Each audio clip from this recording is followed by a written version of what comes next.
Hello friends, તમારું સ્વાગત છે મારી ચેનલમાં। આજે આપણે બનાવીશું શિયાળાની કડકડતી ઠંડીમાં શરીરને રક્ષણ આપે તેવી બે અલગ રીતની રેસીપી। તો આજે આપણે લીલું લસણિયું અને વઘારેલો રોટલો બનાવીશું, જે ઘરમાં જ રહેલી સામગ્રીમાંથી બનીને તૈયાર થઈ જાય છે અને બનાવવામાં એકદમ ઓછો સમય લાગશે અને ખાવામાં એકદમ સ્વાદિષ્ટ લાગશે। તો લીલું લસણ ગરમ હોવાના લીધે શિયાળામાં શરીરને ઠંડી સામે રક્ષણ આપવાનું કામ કરશે અને વઘારેલો રોટલો પણ તમે શિયાળામાં આ રીતે બનાવશો તો ઘરમાં નાનાથી લઈ મોટા બધાને બહુ જ પસંદ આવશે। તો ચાલો ઢાબા સ્ટાઇલ વઘારેલો રોટલો અને લીલું લસણિયું બનાવવાનું શરૂ કરીએ। રેસીપી સારી લાગે તો વિડીયોને લાઇક કરજો, વધારેમાં વધારે શેર કરજો અને જો તમને મારી રેસીપીઓ સારી લાગતી હોય અને હજી સુધી તમે મારી ચેનલને સબસ્ક્રાઇબ ના કરી હોય તો સબસ્ક્રાઇબ કરીને બાજુમાં રહેલા બેલ આઇકન બટનને પ્રેસ કરજો, એટલે નવી રેસીપીના નોટિફિકેશન આવશે। એના માટે સૌથી પહેલા મિક્સર જારમાં 2 મીડિયમ સાઇઝની ડુંગળીના આ રીતે મોટા ટુકડા કરીને ઉમેરીશું। 5 થી 6 જેટલી સૂકા લસણની કળી ઉમેરીશું। 1 ઇંચ આદુનો ટુકડો ઉમેરીશું અને પાણી નાખ્યા વગર જ બધી વસ્તુની સારી રીતે પેસ્ટ બનાવીને તૈયાર કરીશું। તો અહીંયા તમે જોઈ શકો છો, મેં આ રીતે પેસ્ટ બનાવી લીધી છે અને અડધા બાઉલ જેટલી આપણી આ પેસ્ટ બનીને તૈયાર થશે। હવે ફરીથી એ જ મિક્સર જારમાં આપણે 2 મીડિયમ સાઇઝના ટામેટાના આ રીતે મોટા ટુકડા કરીને ઉમેરીશું અને તેની પણ આપણે પાણી નાખ્યા વગર જ પેસ્ટ બનાવીને તૈયાર કરીશું। તો અહીંયા તમે જોઈ શકો છો, મેં ટામેટાની પણ આ રીતે પેસ્ટ બનાવીને તૈયાર કરી લીધી છે અને આપણી પેસ્ટ 1 બાઉલ જેટલી થશે। તો અહીંયા અડધા કપ જેટલી લસણ, આદુ અને ડુંગળીની પેસ્ટ સાથે 1 બાઉલ જેટલી ટામેટાની પેસ્ટ અને અહીંયા મેં 2 બાઉલ જેટલું ઝીણું સમારેલું લીલું લસણ લઈ લીધું છે। તો અહીંયા આપણે લસણિયું બનાવીએ છીએ એટલે લસણનું પ્રમાણ ડબલ રાખીશું અને આ લસણિયું બનાવતી વખતે તમારે થોડીક પાતળી કળીવાળું લસણ હોય તેવા લસણનો ઉપયોગ કરવાનો, એટલે સારો ટેસ્ટ આવશે। હવે આપણે શાક બનાવવા માટે પેનમાં 3 થી 4 ટેબલસ્પૂન જેટલું તેલ ઉમેરીશું। આ શાકમાં તેલનું પ્રમાણ થોડુંક વધારે રાખવાનું, એટલે ટેસ્ટ સારો આવશે। તેલ સારી રીતે ગરમ થઈ જાય એટલે 3 નંગ લવિંગ ઉમેરીશું, 1 તજનો ટુકડો ઉમેરીશું અને સાથે જ 1 તમાલપત્ર ઉમેરીશું। તો અહીંયા લસણ પણ ગરમ હોય છે એટલે આપણે ગરમ મસાલાનું પ્રમાણ એકદમ ઓછું રાખીશું, તેને હલકું સતળાવા દઈશું અને મસાલા હલકા સતળાઈ જાય એટલે આપણે આદુ, લસણ અને ડુંગળીની પેસ્ટ બનાવી હતી તે બધી પેસ્ટ ઉમેરીશું, મિક્સ કરીશું અને ડુંગળીની પેસ્ટને આપણે 1 મિનિટ માટે સાતળી લઈશું। તો અહીંયા આપણે ડુંગળીની પેસ્ટનો વધારે પડતો કલર ટ્રાન્સફરન્ટ નથી કરવાનો, હલકી તેની કચાશ દૂર થઈ જાય ત્યાં સુધી તેને સાતળીશું। અહીંયા મેં ડુંગળીને લગભગ 1 થી 2 મિનિટ માટે સાતળી લીધી છે। હવે આપણે જે 2 બાઉલ જેટલું લીલું લસણ કટ કરીને લીધું હતું તે બધું જ ઉમેરીશું અને હવે બધા જ લસણને આપણે પેસ્ટ સાથે સારી રીતે મિક્સ કરીશું અને ફક્ત 1 મિનિટ માટે લસણને હાઈ ગેસની ફ્લેમ પર સાતળીશું। તો જ્યારે તમે લસણ નાખો ત્યારે તમારે ગેસની ફ્લેમ થોડી સેકન્ડો માટે હાઈ રાખવાની। લસણને 1 મિનિટ જેવું સાતળી લીધા પછી તેમાં 2 ટીસ્પૂન જેટલું ઘી ઉમેરીશું। તો આ રીતે ઘી ઉમેરવાથી આપણા લસણિયુંમાં સારો એવો ટેસ્ટ આવશે। તો જ્યારે આપણે તેલ ઉમેરેલું ત્યારે તમે તેલ અને ઘીનું પ્રમાણ અડધું પણ રાખી શકો છો। મિક્સ કરી દઈશું સારી રીતે અને ફરીથી લસણને આપણે 1 મિનિટ માટે સાતળીશું। તો અહીંયા તમે જોઈ શકો છો, આપણું લસણ હલકું સોફ્ટ થયું ત્યાં સુધી મેં આ રીતે લસણને સાતળી લીધું છે। હવે તેમાં અડધી ટીસ્પૂન હળદર પાવડર ઉમેરીશું। તો અહીંયા તમે લીલી હળદરનો પણ ઉપયોગ કરી શકો છો। જો તમે લીલી હળદરનો ઉપયોગ કરવાના હોય તો 1 ઇંચ જેટલી લીલી હળદરના ગાંઠિયાને તમારે ગ્રેટ કરીને ઉમેરવાની। મિક્સ કરી દઈશું સારી રીતે અને ફરીથી તેને 1 મિનિટ માટે સાતળીશું, એટલે હળદરની કચાશ સારી રીતે દૂર થઈ જશે। તો અહીંયા આપણી બધી જ હળદરની કચાશ એકદમ સરસ રીતે દૂર થઈ ગઈ છે અને આપણા લસણ ઉપર હળદરનું કોટિંગ પણ એકદમ સરસ રીતે થઈ ગયું છે। તો હવે આપણી જે 1 બાઉલ જેટલી ટામેટાની પ્યોરી લીધી હતી તે બધી જ ઉમેરીશું, મિક્સ કરી દઈશું સારી રીતે અને જ્યાં સુધી ટામેટાની પ્યોરીમાં રહેલું પાણી બળી ના જાય અને ટામેટાની પ્યોરીનો હલકી કચાશ દૂર ના થઈ જાય ત્યાં સુધી આપણે તેને સાતળીશું। તો અહીંયા તમે જોઈ શકો છો, થોડીક જ વારમાં પેસ્ટમાં રહેલું બધું જ પાણી એકદમ સરસ રીતે બળી ગયું છે અને આપણી ટામેટાની પેસ્ટ હલકી સતળાઈ ગઈ છે। તો હવે તેમાં મસાલા ઉમેરીશું। તો મસાલામાં સૌથી પહેલા આપણે 1 ટીસ્પૂન ધાણા જીરું પાવડર ઉમેરીશું, અડધી ટીસ્પૂન ગરમ મસાલો, અડધી ટીસ્પૂન લાલ મરચું પાવડર, અડધી ટીસ્પૂન કે પછી સ્વાદ પ્રમાણે મીઠું ઉમેરીશું। અહીંયા લાલ મરચું પાવડરનું પ્રમાણ તમે તમારા ટેસ્ટ પ્રમાણે વધારે કે ઓછું પણ કરી શકો છો। મિક્સ કરીશું સારી રીતે અને મસાલાને ફરીથી આપણે 1 મિનિટ માટે સાતળીશું। તો તો આ રીતે બધા જ મસાલા સારી રીતે મિક્સ થઈને સતળાઈ જાય એટલે હવે ઉપરથી ફરીથી આપણે 1/4 કપ જેટલું ઝીણું કાપેલું લીલું લસણ ઉમેરીશું. તો આ રીતે ફરીથી ઉપરથી થોડુંક લસણ ઉમેરવાથી લસણીમાં સારો એવો ટેસ્ટ આવશે. મિક્સ કરીશું અને હવે જ્યાં સુધી તેલ સેપરેટ ના થઈ જાય ત્યાં સુધી તેને આ રીતે સાતળીશું. તો અહીંયા થોડીક જ વારમાં તમે જોઈ શકો છો એકદમ સરસ રીતે આ રીતે તેલ સેપરેટ થઈ ગયું છે. તો હવે તરત જ આપણે ગેસની ફ્લેમ ઓફ કરીશું અને એકવાર સારી રીતે મિક્સ કરીને ગરમા ગરમ લસણીઓને આપણે સર્વિંગ પ્લેટમાં નીકાળીશું.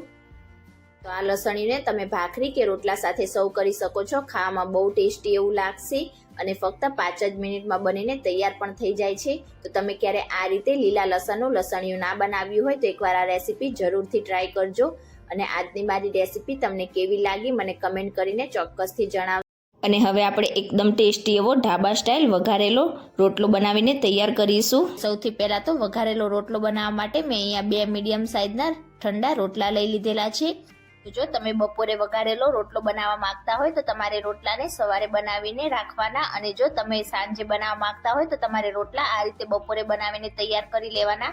અહીંયા વઘારેલો રોટલો બનાવવા માટે રોટલા ઠંડા હોવા જરૂરી છે, તો તમારો રોટલો વધારે સ્વાદિષ્ટ લાગશે. તો હવે આપણે રોટલાને વચ્ચેથી તોડીને એકદમ નાના નાના ટુકડા કરી લઈશું. તો જો કાઠિયાવાડી સ્ટાઇલ જે છાશમાં રોટલો વઘારવામાં આવે છે તેમાં રોટલાના મોટા મોટા પીસ રાખવામાં આવે છે, પણ આજે આપણે સૂકો વઘારેલો લસણીયો રોટલો બનાવવાના છીએ તો તેમાં રોટલાના એકદમ નાના નાના ટુકડા કરવાના છે. તો આ રીતે ચોળીને પણ તમે નાના નાના ટુકડા કરી શકો છો. હવે બને એટલા આપણા રોટલાના આ રીતે નાના નાના આપણે પીસ કરીને તૈયાર કરી લઈશું. તો ઘરે એકદમ સરસ રીતે ફૂલેલો અને એકદમ પરફેક્ટ રોટલો કઈ રીતે બનાવવો તેની રેસીપી મેં તમારી સાથે મારી ચેનલ ઉપર શેર કરેલી છે. લિંક તમને ડિસ્ક્રિપ્શન બોક્સમાં આપી દીધેલી છે, તો તમે ત્યાંથી પરફેક્ટ રોટલા બનાવવાની રેસીપી જોઈ શકો છો. તો અહીંયા તમે જોઈ શકો છો મેં બિલકુલ આ જ રીતે બંને રોટલાના નાના નાના પીસ કરીને તૈયાર કરી લીધા છે. બિલકુલ આ જ રીતે તમારે રોટલાના નાના નાના પીસ કરવાના છે. જો તમે બહુ મોટા પીસ કરશો તો વઘારેલો રોટલો ખાવામાં સ્વાદિષ્ટ નહીં લાગે. હવે આપણે એક ખાયણી લઈશું અને તેમાં 3 થી 4 જેટલા લીલા મરચાં ઉમેરીશું.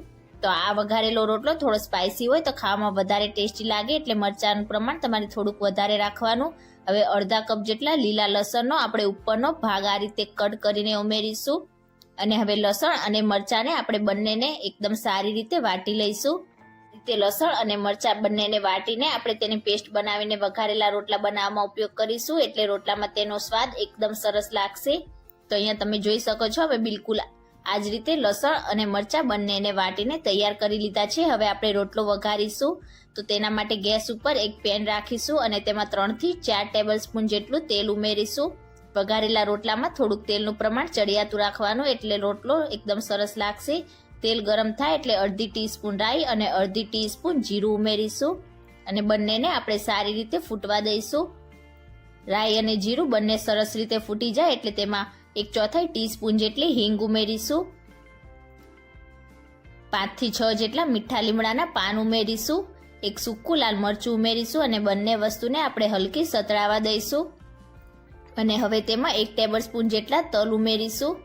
તલને આપણે આ રીતે તેલ સાથે સારી રીતે મિક્સ કરીશું, એટલે તરત જ આપણા તલ ફૂટવા લાગશે. એટલે તરત જ આપણે જે લસણ અને મરચાંની પેસ્ટ વાટીને તૈયાર કરી હતી તે બધી જ પેસ્ટ ઉમેરીશું.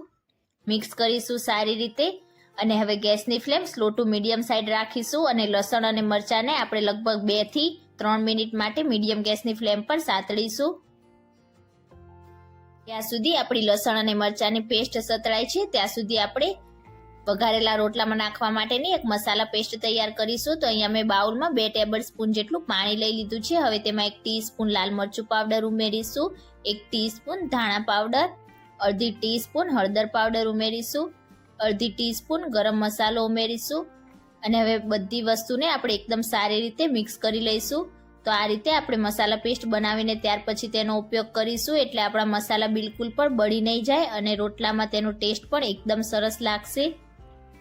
તો અહીંયા તમે જોઈ શકો છો આપણી મસાલા પેસ્ટ બનીને તૈયાર થઈ ગઈ છે. હવે બનાવેલી મસાલા પેસ્ટને આપણે આ રીતે પેનમાં ઉમેરીશું, મિક્સ કરીશું સારી રીતે અને હવે જ્યાં સુધી આપણા મસાલા એકદમ સરસ રીતે સતળાઈ ના જાય અને તેમાંથી તેલ સેપરેટ ના થઈ જાય ત્યાં સુધી આપણે મસાલાની પેસ્ટને પણ મીડિયમ ગેસની ફ્લેમ પર સાતળીશું.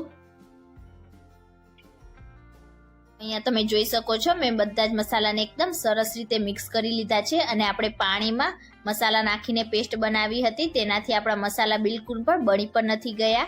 તો આ રીતે પેસ્ટ સતળાઈ જાય એટલે તમે જોઈ શકો છો એકદમ સરસ રીતે તેલ સેપરેટ થઈ ગયું છે. હવે તેમાં એક મીડિયમ સાઇઝનું ઝીણું કટ કરેલું ટામેટું ઉમેરીશું, અડધા કપ જેટલા લીલા લસણના ઝીણા કટ કરેલા પાન ઉમેરીશું, સ્વાદ પ્રમાણે મીઠું ઉમેરીશું. તો આપણે રોટલા બનાવતી વખતે રોટલામાં મીઠું ઉમેરી દીધું હોય તો ફક્ત ટામેટા અને મસાલાના ભાગનું જ મીઠું ઉમેરીશું. મિક્સ કરીશું સારી રીતે અને હવે ગેસની ફ્લેમ મીડિયમ કરીને આપણા ટામેટા અને લીલા લસણના પાન હલકા સોફ્ટ ના થઈ જાય ત્યાં સુધી તેને સાતળીશું. તો અહીંયા થોડીક જ વારમાં તમે જોઈ શકો છો આપણા ટામેટા અને લીલા લસણના પાન એકદમ સરસ રીતે સોફ્ટ થઈ ગયા છે. હવે આપણે જે રોટલો તૈયાર કર્યો હતો તે બધો જ રોટલો પેનમાં ઉમેરીશું. મિક્સ કરીશું સારી રીતે. તો બધા જ મસાલા અને બધા વેજીટેબલ્સનું કોટિંગ આપણા રોટલા પર એકદમ સરસ રીતે મિક્સ થઈ જાય એ રીતે આપણે મીડિયમ ગેસની ફ્લેમ પર રોટલાને મિક્સ કરીશું. તો આ વઘારેલો રોટલો એકદમ ઝડપથી બનીને તૈયાર થઈ જાય છે અને ખાવામાં પણ બહુ જ સ્વાદિષ્ટ લાગે છે. અહીંયા તમે જોઈ શકો છો બધા જ મસાલાનું કોટિંગ આપણા રોટલા ઉપર એકદમ સરસ રીતે થઈ ગયું છે. આપણો રોટલો થોડોક કડક હોવાના લીધે તેને થોડોક સોફ્ટ બનાવવા માટે આ રીતે આપણે ઉપરથી 1 થી 2 ટેબલ સ્પૂન જેટલું પાણી આ રીતે હાથથી છાંટીશું. તેનાથી આપણો રોટલો હલકો એવો સોફ્ટ થશે અને ખાવામાં બહુ સ્વાદિષ્ટ લાગશે. મિક્સ કરીશું સારી રીતે. તો અહીંયા તમારે વધારે પડતા પાણીનો ઉપયોગ બિલકુલ નથી કરવાનો, એ વાતનું ખાસ ધ્યાન રાખવાનું છે. ફક્ત 1 થી 2 ચમચી જેટલા જ પાણીનો આપણે ઉપયોગ રોટલાને સોફ્ટ કરવા માટે કરીશું. તો આ રીતે મિક્સ થઈ જાય એટલે હવે ઢાંકીને આપણે તેને 3 થી 5 મિનિટ માટે કૂક કરીશું. એટલે આપણે જે કંઈ મસાલા ઉમેરેલા છે તેની બધી જ ફ્લેવર આપણા રોટલામાં એકદમ સરસ રીતે આવી જશે.